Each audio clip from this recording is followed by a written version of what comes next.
WBCS বা civil service পরীক্ষায় অনেক সময় ছোট ছোট ভুল হয়ে যায় যেগুলো চোখে পড়ে না, কিন্তু এই ভুলগুলোই কিন্তু র্যাঙ্ক থেকে তোমাকে দূরে সরিয়ে দেবে।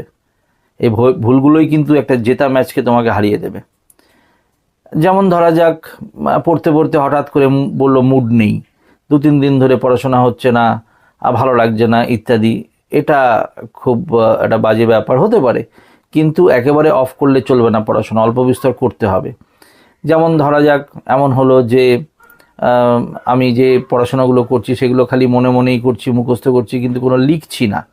যতক্ষণ না কিছু লেখা হচ্ছে ততক্ষণ কিন্তু শর্টে হলো লেখা যতক্ষণ না হচ্ছে ততক্ষণ কিন্তু ফাঁকগুলো ধরা পড়বে না।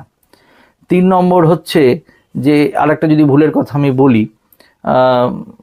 কেউ হয়তো প্রিপারেশন লেভেলে অনেকে এগিয়ে আছে, সিলেবাস কমপ্লিট করে ফেলেছে, কেউ হয়তো মক টেস্ট অনেকটা দিয়ে ফেলেছে, কিন্তু আমার প্রিপারেশন যে সবসময় সেগুলো না করেও তার মতন হবে তো হতে পারে না। আমার সিলেবাস শেষ হয়নি এখন পর্যন্ত, সাপোজ আমার হয়তো মক টেস্ট দেওয়া হয়নি, কিন্তু আমি যদি আমার লেভেলের পড়াশোনার সাথে তার প্রিপারেশন কম্পেয়ার করি সেটা ঠিক নয়।